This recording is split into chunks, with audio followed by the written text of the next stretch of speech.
Hello and welcome to the Geeks Review. I'm Joshua. I'm Ben. And I'm Royce. Today we're continuing our discussion of the Star Wars series. Last time we talked about the original trilogy. Now we're moving on to the prequels. After the phenomenal success of the Star Wars through the 70s and 80s, it was always said by series creator George Lucas that he desired to return to the galaxy far, far away to further expand upon the story. And he did that with Episode 1, The Phantom Menace, released in 1999. The Trade Federation, operated from the shadows by the Dark Lord Sidious, the man who would later become the galaxy's emperor, has put a blockade on the planet of Naboo. Two Jedi Knights, Qui-Gon Jinn, played by Liam Neeson, and a young Obi-Wan Kenobi, played by Ewan McGregor, quickly discover treachery and manage to rescue the Queen of Naboo, Padme Amidala, played by Natalie Portman. After stopping to repair their ship on the desert planet Tatooine, Qui-Gon meets a young boy called Anakin Skywalker, who he believes will bring balance to the Force. The Naboo fight back against the Trade Federation. Anakin flies a ship and blows up the command center. Jar Jar Binks is there. Darth Maul is there and he gets cut in half. And we're just going to go a bit into pros and cons of the film first, and we'll move on to the next one and have a larger discussion as we go along. Yeah. We'll start with Ben. What are your pros and cons of Star Wars Episode 1, The Phantom Menace? Honestly, I enjoy watching Episode 1. It's like the prequel trilogy as a whole, a bad rap is people keep comparing it to the original trilogy. I mean, like, you're going to always have people doing that, but I always look at The Phantom Menace or the prequel trilogy as their own movies, and I actually still quite enjoy them, even though, yes, they have issues, but I actually still go back to watching them. I agree with Ben. The prequel should not be compared to the originals. I mean, even the originals aren't perfect. Each one has their own unique, beautiful quality, and unfortunately part of their things that make them, considered bad is more part of their charm now. While I'm not one to constantly go back and watch the prequels, they definitely have their beautiful highlight. I think there's a lot of technical artistry at play within these films. The special effects people, the designers, all did a stellar job. Creating all these unique worlds and aliens and ships. It really feels completely distinct from anything else really within the Star Wars universe in regards to comics and TV shows. It's very good world building as well. I think the prequel trilogy, its major benefit is really the world building, whereas I think the original trilogy was more about story. And this is really about expanding the world. So you look at the planet of Naboo. A friend pointed out to me, you get there and it's so much more diverse than planets we've seen before. There's always different biomes, although it's essentially still the same sort of thing. Defined by one geographical location. There's two different societies there. There's the human Naboo and the alien Gungans, which Jar Jar Binks is a part of. And they're so distinct, and there's always different creatures and all that inhabit this world. And even with planets like Coruscant and Tatooine, which we have seen before, built upon and expanded upon. Just so many other aliens and other weird and wonderful things populating these landscapes. If we look at the whole Star Wars series as a book, we got the middle when the originals came out. Now we actually get to read the beginning. What do you think about the actual plot itself? This whole Trade Federation and... It's a lot more what George wanted originally, but people actually talked him down from doing it. Yeah. But once again, that's now part of its charm. Yeah. Well, I remember looking back, and I remember hearing a lot of people was like, "What's with the trade routes? Like, what's going on here?" I remember hearing some people saying that this isn't Star Wars. What? When I do some of my own story writing, I've gone through recently, and I've gone and looked into advice. One of the greatest ways to really make something feel more solidified is surprisingly actually talking about the financial stuff, the trade routes and all that, because you often hear about how the great evil empire is taken down by the band of rebels that we did see in the original, but no one talks about how an empire was financially destroyed, much to like how some of our own modern empires have fallen, like the Romans and all that. Yeah. I think there are more elegant ways of doing it, and I think that the preceding films in the trilogy sort of did it more with character actions rather than just stopping the story to go, we're now going to have a Senate scene with people talking back and forth. This is a film as well that was made for original fans as well as new fans, kids. And I remember when I was a kid, I do remember feeling bored watching this film because of scenes like that, and a lot of talking scenes where information which is perhaps interesting and important just wasn't delivered in the most elegant way it could have. Yeah, because there is a lot of talking in episode 1. Like, talking's fine, but you just got to make it like where it's interesting for the audience to actually listen to any details that they may miss. So I think there's a discussion between Anakin Skywalker's mum and Qui-Gon Jinn, which I think is really good, where she discusses his origins. Anakin Skywalker, I think, as everyone knows, becomes Darth Vader. Yeah. And they discover that this 9-year-old boy is the most powerful Force being that they've come in contact with for a while.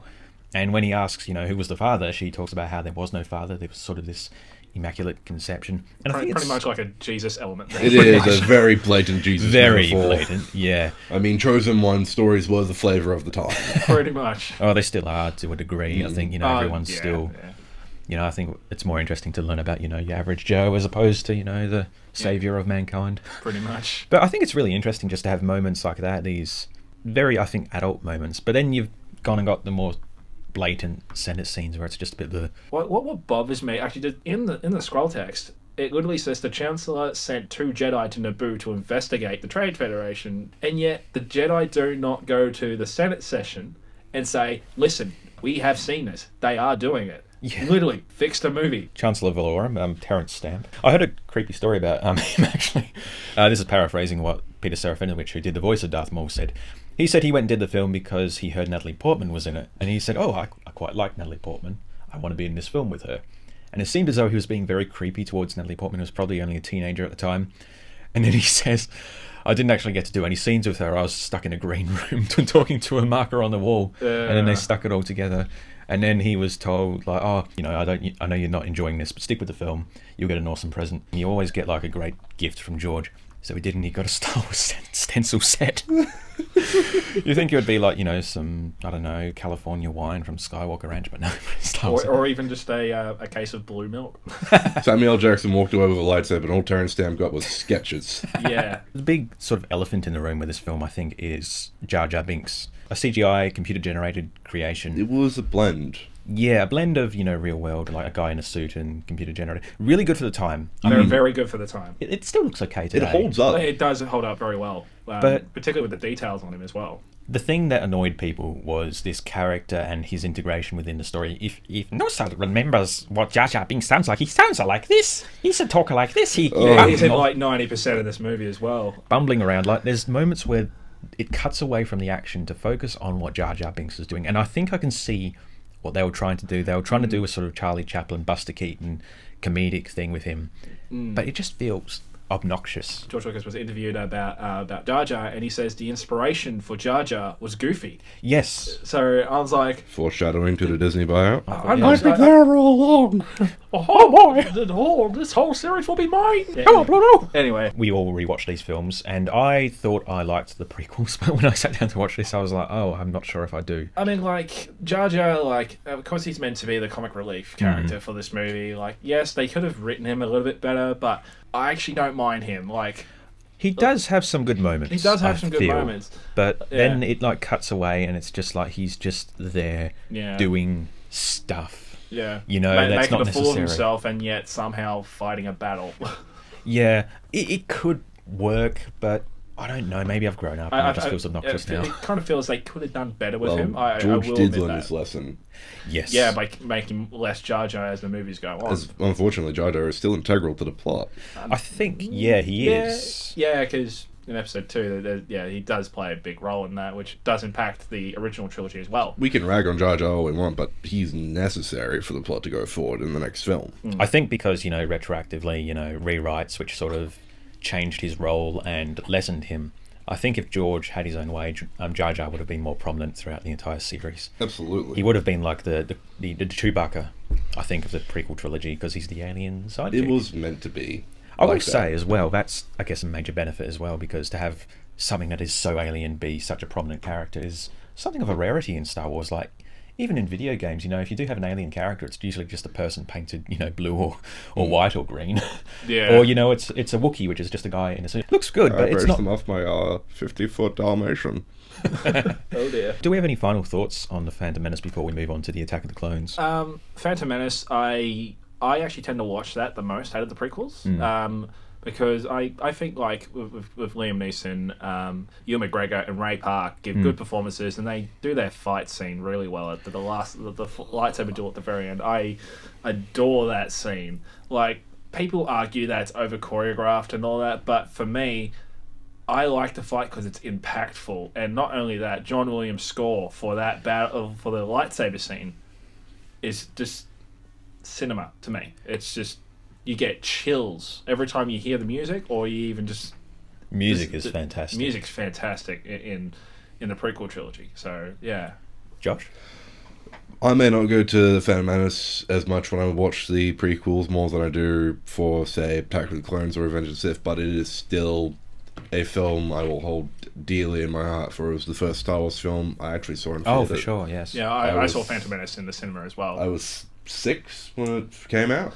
I was about 5, so... Yeah, I missed it. I remember when they went and did the 3D re-release back in 2011, I thought, finally, I'm going to go see a Star Wars film. And then I didn't get to see it. But I saw Force Awakens, and that's why Force Awakens for me has that place in my heart. Yeah. I think it's probably the best. At least, it's not too dark and depressing of the prequel trilogy. I mean, Revenge of the Sith I think is a better film, but it's quite dark and depressing. Like Ben said, great fight scenes, great music, Great a few weird technology moments. Yeah. And some sort of weird racist stereotypes, like the Nomodians. I'm not doing a racist. The Viceroy. I'm not going to do an impression of like a racist. I'm going to do an impression of this alien, and this is what the alien sounds like in the film. We are from the Trade Federation.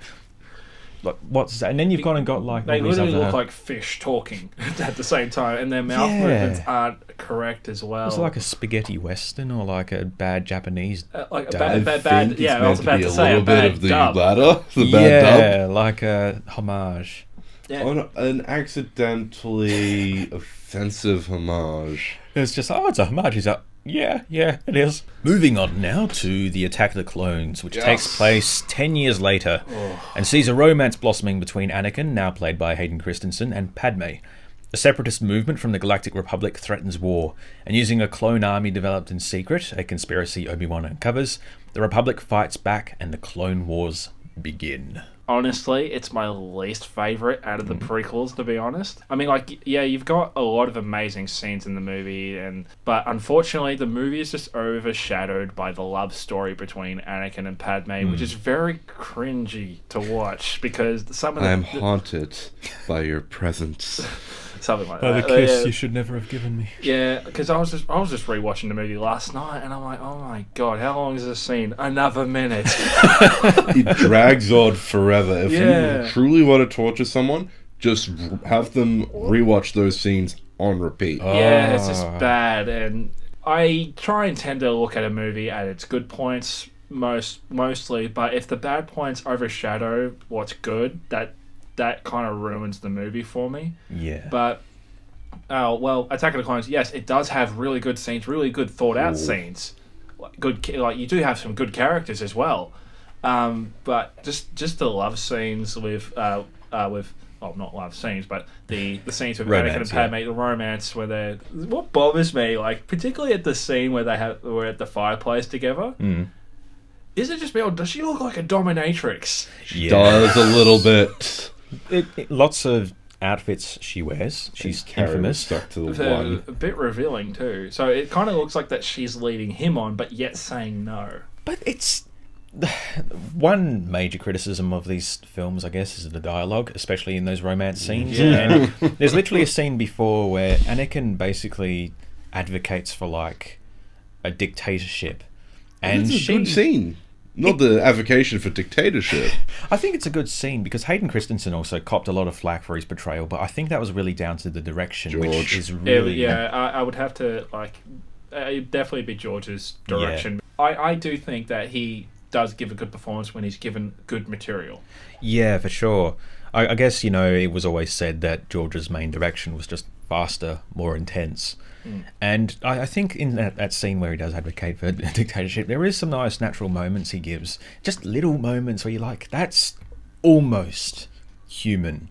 And the actual scene between him and Padme, where he is advocating for a dictatorship, that's probably one of one of the more genuine scenes between them. Yeah. It I think isn't so. forcing two people to sit in their room and go, "Oh, they're going to They're sitting down actually having a conversation. Oh, it's like the weird scene later on when she's totally okay with Anakin's genocide of the Tusken Yeah, Raiders. actually, I do have a problem with that. Actually, I'm like, Yeah.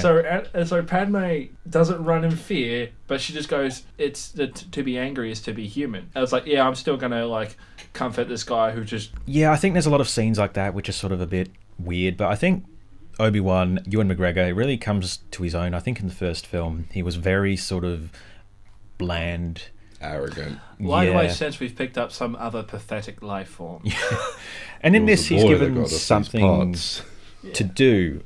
There was a scene between him, Mace Windu, played by Samuel L. Jackson, and Yoda, and they just talk about, Anakin going on this assignment to protect Padme, and then out of nowhere, Mace Windu just says, "Remember, Obi-Wan, your apprentice is the chosen one," and it has no bearing on what else is going on. It's just like, oh, by the way, and he's like, "Yes, Mace Windu, I know that." Yeah. What does that have to do with now? And there's actually a scene later on where he discovers this conspiracy, and he discovers there's this clone army that's been made by these people. Yes, Kamino. He gets to this rain-covered ocean planet, and he meets these long-necked aliens who just start talking to him like they know, like he knows what he's there for. We've but been expecting you. He has no idea what's going on, and it's sort of like he in that moment is like the audience, like, okay, I'll go along with this. I don't know what's going on. A clone army, you say? The Kaminoans are a beautifully designed They are, race. They are alien yet familiar. Yeah, they're I like actually had someone say to me, they actually look like ear cleaners. cute. Now I can't get that on my head. Thank I you. know. I was just like, oh, great. I'm never going to be able to look at them the same way. And the other one looks like Benedict Cumberbatch. Oh, Lama Su, the mean. Prime Minister. Yes. Uh, Hello, I'm Obi-Wan Kenobi, Benedict Cumberbatch. Yeah, because there's some scenes in there that's like, you look like they're amazingly well done, and then there's some scenes you're like, why was it shot like that? Like, the little hover droid thingy goes to Padme's window while she's asleep. It looks like she's posing for a magazine, Yeah. which looks really weird. I'm like, who sleeps like that? I mean, it depends on the pillow, but yeah, it does. And, like, I looked at that bed, like, in a later on scene, and I'm like, that's a hard surface she's leaning on. How is she comfortable? And so low to the ground as well. Like, it's barely a step off the ground, this Yeah. thing. There are, I think, some great action scenes. Like, there's a speeder chase through Coruscant, which is really... I think it's one of the best moments. It looks in the film. amazing. I think all the stuff with Obi-Wan Kenobi is really good. We meet the character Jango Fett, played by New Zealand's Tamira Morrison. He's really good with what little he has to do. He's got to play like a million characters. Yeah, he's this character is like the template for this clone army. So even though his character is killed at the end, he's still there doing voice roles, throughout the rest of these movies, the other film. We also meet the character Count Dooku, played by Christopher Lloyd. Yeah. Very bad Lee, impression here. not Christopher. Lloyd. He said Lloyd. Whoa! I was gonna yell at you. Hello, Master Jedi! It's so wonderful to see you! I see you have uncovered my God!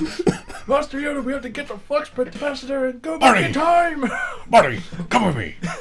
Doc, what are you doing? Join me in the dark side, Marty! Sounded more like Woody Allen. Jesus Christ. Anyway, yeah. So we'll redo that, sorry, for the radio. Oh, I can't believe you said live. But anyway. YouTube version, that's the YouTube version. Okay. We're also introduced to the character of Count Dooku, played by Christopher Lee, best known for roles such as Saruman from The Lord of the Rings, as well as Count Dracula. Also Scaramanga in James Bond's The Golden Gun. Oh, really? The Golden Gun. I have only seen 2 James Bond movies. Ooh, Wow. I'll have to lunge in my hard drive then. Oh, did you... No, we're not pirating. You mean your DVD collection, don't you? Yes! The DVD collection that I got from my grandfather. Yes. Not an advocation for piracy. We do not condone piracy of movies. So he was once a Jedi who was actually the master of Qui-Gon Jinn, who left the Jedi Order and has now become a Dark Lord of the Sith. And he's the one running the Separatist operation with, of course, this Dark Lord Sidious controlling things in the shadows. Mm-hmm. And he brings a gravitas to the thing, and also brings some new interesting scenes with his, curved hilt lightsaber and his fighting style. And of course, there's very unique as well. There's then a scene he has where he cuts off Anakin's arm, and basically just completely owns Obi-Wan and Anakin until Yoda walks in and they throw some force powers back at one another, and then Yoda. Well, because if you analyze that fight with Count Dooku and Yoda, because the way that Yoda fights, Count Dooku was forced to meet him head to head, and that's not Count Dooku's style. The Markashi, isn't it? Markashi Form 2, which is a fencing style. Okay. But when he realized that he couldn't get through Yoda's defenses and all that, he realized he was outmatched. He's like, okay, I'm just going to collapse this thing on Obi-Wan and Anakin, and you're going to go save them while I run away. Thinking now about the Clone Wars animated movie where Anakin and Dooku fight each other and actually hold off each other pretty well, and Anakin uses some dirty tactics to his advantage and actually has to leave the fight prematurely, so he throws sand, I think, in Dooku's face and runs away. Sand. What do we think about the Attack of the Clones as a whole? It is by far one of my favourite prequel movies. It has a genuinely good mystery with the assassination attempt on Senator Amidala. Beautiful action scenes. The Kaminoans was a wonderful introduction and a lore expansion, which we wouldn't see again until Revenge of the Sith. When I first saw it, I was just a glutton for the combat. The duel between Obi-Wan and Jango Fett. Don't forget about the arena scene. The arena scene with the 212 Jedi, was it? This was one which I didn't see until quite a few years after all the other ones. So for me, it was sort of like a, unobtainable gem. And it has some really good scenes in it, but I think it's really let down and somewhat overshadowed by the bad dialogue, and especially in the romance scenes. Yeah.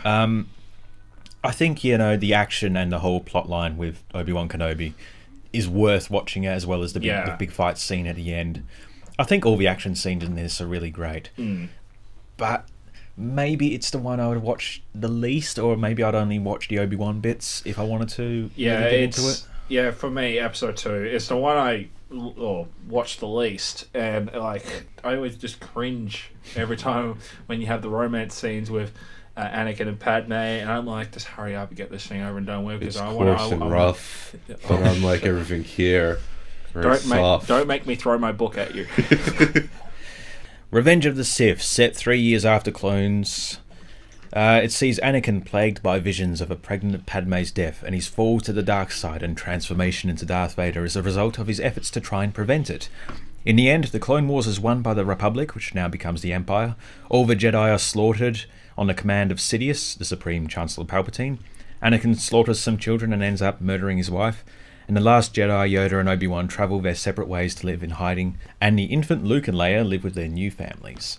That's not a very good description of the overall plot, sort of jumbled. It's a bit all over the place, really. It's the darker one of the three. Yes. Yeah, very. And by many considered to be the best by default. Yeah. I think it's alright. I put Revenge of the Sith just below episode 1. It is quite a dark film, because about halfway through there's a big moment where Anakin makes this decision to throw away the Jedi lifestyle and go kill some kids. The final hour and a bit is just darkness and depression, where you literally do see kids getting struck down and shot down, and various Jedi, which you might know from, your expanded universe novels and comic books, or previous films if you saw them in the background, just getting utterly obliterated. And this major, political overhaul as this dark evil force reveals himself to be the ruler of the galaxy and finally puts his plans into action. I would say Revenge of the Sith is a very wonderful allegory for the rise of Nazi Germany. Oh, yes.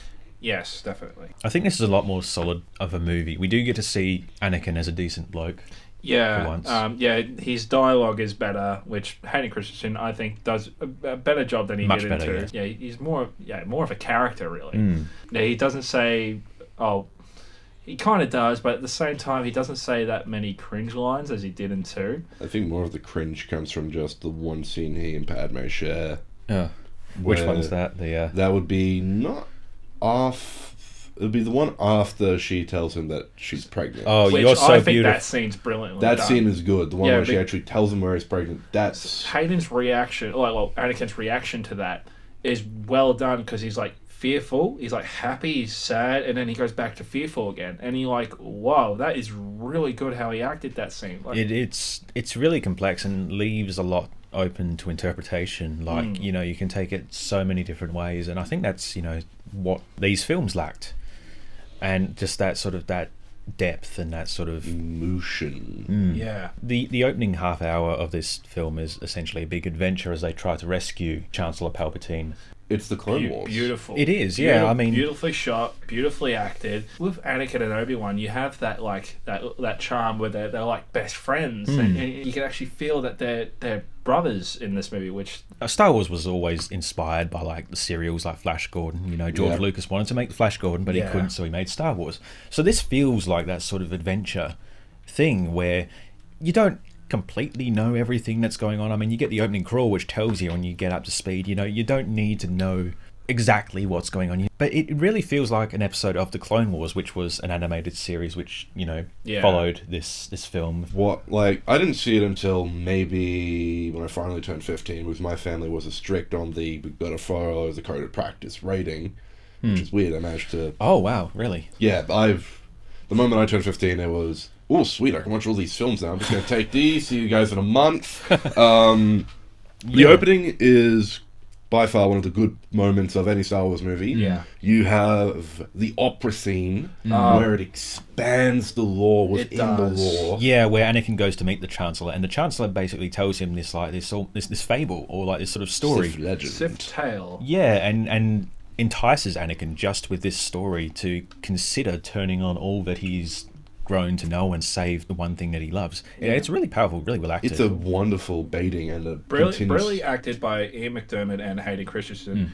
The scene is amazing, like visually, and you can't go wrong with that scene. No, it's a breath of fresh air. Yeah. It is an expansion within The actual mythos of Star Wars. The duels, the lightsaber duels, the fight with Dooku, the Anakin and Obi-Wan fight at the end. Yeah, there's a lot of lightsaber duels in this movie too. Yes, and my personal favourite, the Order 66. Yeah, where all the Jedi just get slaughtered. I have a little bit of glee.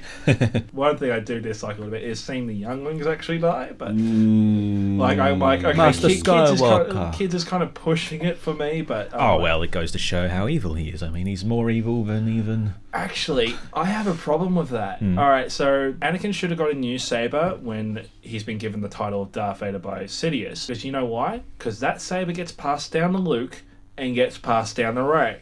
So Luke and Rey are wielding a weapon that slaughtered Jedi younglings. Well, yeah.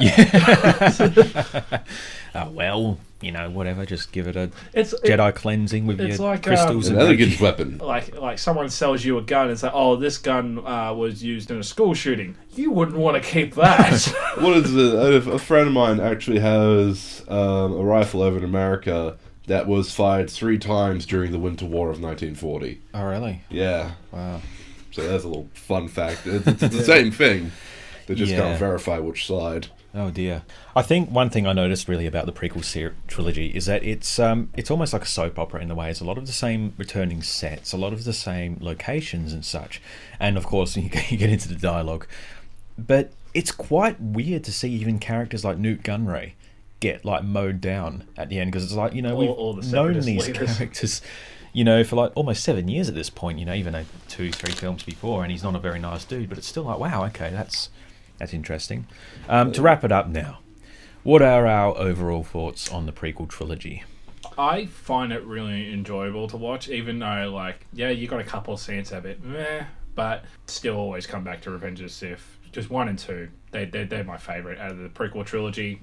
I mean, like, yes, the Revenge of the Sith has the most CGI, but it still is visually pleasing to watch. Joshua? I'll always come back to Revenge of the Sith, Attack of the Clones movie. It's not so much as Phantom Menace, but I'll always find these films to be beautifully part of the mythos, and what made them terrible to some people is just their charm now. I think give them a watch, but in the greatest scheme of things when it comes to Star Wars, watch them after the original trilogy. Yeah. Even though these are labelled as episodes 1, 2, 3, don't watch them in numerical order. Anyway, this has been the Geeks Review. Next time we'll be talking about the sequel trilogy. of Star Wars. We haven't yet seen The Rise of Skywalker, but we'll be talking about the first 2 films in this series. And I feel like I'm going to have the odds stacked against me in this discussion as well. I don't know why. But anyway, thanks for listening. I'm Royce. I'm Ben. And I'm Joshua. And you've been listening to The Geeks Review.